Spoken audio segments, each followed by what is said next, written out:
Miloš Paps from the Edison Group, and I would like to welcome Jean-Marie Mognetti, who is CEO at CoinShares International. Thank you for joining us today. Thank you for having me, Miloš. Now, it has been a quite rough ride for crypto investors in recent months. The crypto market sell-off and the high-profile bankruptcies grabbed the attention of mainstream media. But have you seen any disruption to the secular trend of crypto adoption? Well, I think it's a very good question, Miloš, because you always have to step back when you see so much airtime in the media versus what is happening. Yeah, the crypto market has, I would say, collapsed in terms of market value. We have some, pretty high profile bankruptcy or investigation happening as we speak. But at the same time, we have seen a considerable amount of building still happening in the industry. So, institutional adoption is always a process which takes time. To some degree, it creates better entry point for them now. The valuation are massively down in the private market. They're also down in the public market. So, the institutional interest is still there. They are there for the technology. So I'm very, very comfortable saying that they are still doing their due diligence, still doing their work, and we see allocations still happening, albeit on the different structuration model. But, there is still capital to deploy for a good company in the area. Thank you. And how have you positioned CoinShares International to be one of the beneficiary survivors of the current crypto winter? I like to say that CoinShares has been around since 2014 as a starting point. So as a company, it is not our first time in this cycle, in this specific part of the cycle. So we have been able to learn from previous down cycle and draw lessons. So 2018, we had a very different approach to the bear market than we have in 2022. And I think the way you handle the bear market is conditioned by the way you are managing the bull market. So everything is preconditioned by your action before. So at CoinShares, we have always been very, very proactive in the way we grow our team to not, I would say, be too ambitious to some degree, where we want to be able to digest this growth and not be able to have to hire a lot of people and fire a lot of people and have this kind of complex mechanism always happening inside the business, because we believe it's very destructive of IP, destructive of knowledge, and destructive of time. And I will put on the side the cost of all this kind of movement in staff. So the way we have behaved during the bull market to staff our business progressively, to keep working on a number of counted projects where we invest time and talent, allowed us to be in the bear market in a way where we don't have to let people go. We don't have to be overly conservative, because we are always running our business in a conservative manner from a cost perspective. So we are always cost conscious. We are trying to not be complacent with ourselves and hold ourselves accountable during the phase of acceleration. So as when the market decelerates, we are ready for this deceleration and don't have to let to lose value for the company and our shareholders. Thank you. And now you offer a wide range of exchange-traded products based on cryptocurrencies. How are your products better than those of your competitors? So I think this question refers particularly to our asset management program. When it comes to asset management, and more generally when it comes to CoinShares, I like to define CoinShares with three attributes: trust, transparency, and technology. So compared to everybody, we offer better transparency without a doubt. All our products are backed, and the liability is auditable in real time or quasi real time through our third party, Armanino audit partner in the US, who is auditing in real time, these kind of things. Then in terms of trust, I think the trust is built through the structure and is built through the way we behave with our clients. If you look at the product we build over time, we didn't rush into creating this stake product. We didn't rush into offering stake coins without paying the staking to our clients. We wanted to be standing by our clients, and at that point, be very different from our competition by being the grown-up in the industry, saying if there is a staking, some of the stakeable part need to be paid back to the investors, and we need to find a way to do it the right way to protect the legal benefit from the wrapper we have. And then technology, technology is what underpin most of our business activities across the group. But the reason we are able to offer this, for instance, staked coins with daily liquidity is because the technology platform we have built on the CoinShares called Galata.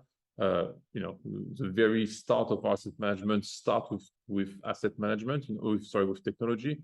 If we didn't have technology to connect NASDAQ order book and Bitfinex order book at the very beginning, we won't be here today. So our technology has been at the forefront of what we have done and making us very different from our competitor, which are just issuing as well product. Thank you. That's very helpful. Can you also shed some light on your investment approach within the capital markets infrastructure business? What should investors expect in the coming quarters as well as in the long term? So I'm going to answer that in two steps because I think there's two questions within one. So let me wind back a little bit.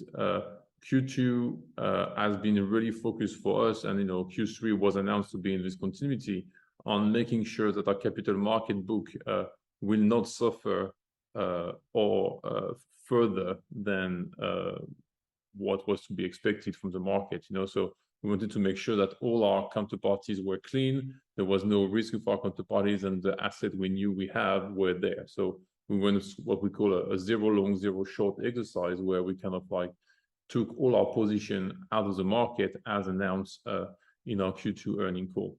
We did that very thoroughly and continue doing so in Q3, and we will report on that result in our Q3 earnings call. So that was really what we have done.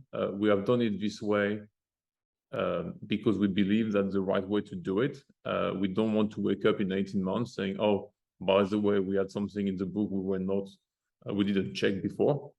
So it's a really kind of a risk managed approach of a situation which is, some would say not really normal, others would say absolutely normal, but that's the situation we are dealing with, which is the situation the market is in, and we need to be able to manage this situation, and that's what we're doing professionally. Now, when it comes to what we're building for CoinShares, again, I'm going to restrain myself from doing any forward-looking statement, but what we like to say is like, A, we are building a generational business. We believe CoinShares is bigger than the management team, and that CoinShares will be there for the foreseeable future. So everything we do and the decision we do in building are taking that into consideration. We're not doing quick decision for stuff which is going to be very short-lived. Everything we do has a long-term view. And more importantly, in the typical CoinShares fashion, we're going to keep building. We are building every single day. And to that degree, I'm probably one of the rarest person in this ecosystem who love bear market, because it gives us time to build and to build solid things to prepare for the next bull market and the next cycle. So we're quite excited about what we're building and how we're building it. Thank you. And finally, can you talk us through the rationale behind investing in FlowBank and entering the B2C business through the acquisition of Napoleon Crypto? Yeah, sure. So I think the way to look about that or to speak about that is like to make a statement to start to say that you can't just look at it through one angle. Everything has multiple angles, whether it's in Napoleon or FlowBank. So Napoleon was now called CoinShares France. And for instance, Napoleon ticked at least 3 boxes for us.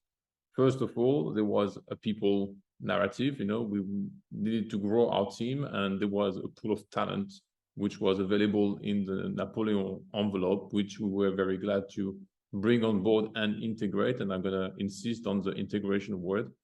Then there was a regulation angle. With post-Brexit, CoinShares was in need of, I would say, a beachhead into Europe to be able to keep pushing and distributing our product in Europe in a regulated manner.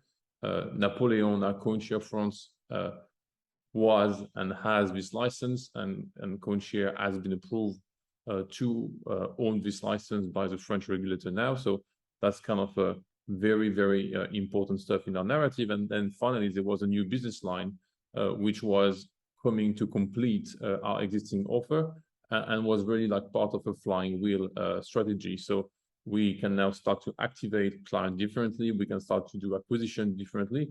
And more importantly, this new way to do stuff finds some echo in the way we were doing it in other parts of the business. So there is some interesting synergy which are trying to deploy through the group, through this acquisition.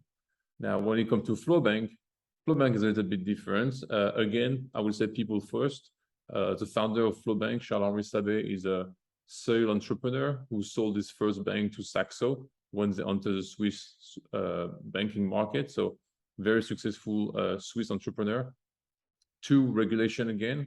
You know, I think CoinShares able to sit at a table with FINMA to become the controller of a Swiss bank was not a simple approval for FINMA. It was a lot of due diligence from FINMA, and seeing the Swiss regulator giving us a stamp of approval was very important, and also probably condition the success in France after that. You know, there is no guarantee that it was the case, but you know, when you get one win, having other win is a little bit simpler. There is one solid approval. And finally, you know, in terms of business synergies, you know, it's all about how do we start building a bank which is understanding crypto. You know, nobody really cares about a crypto bank. You know, it's great to have crypto in a bank, but if the bank has no services, it doesn't really help you much. But if you have a bank which has all the full services of a bank, from trading to mortgage to savings, and retirement plan and investment, and all of a sudden you're able to make it also crypto friendly and crypto native, or understanding crypto to a degree which is beyond everybody else, then it's become interesting. And that's what we're trying to build with FlowBank, try to get them to the next level, and took them from, okay, they built a great banking platform. It's like, how do we take this banking platform into the crypto / digital era. Jean-Marie Mognetti, CEO at CoinShares International, thank you very much for your time. Thank you, Miloš.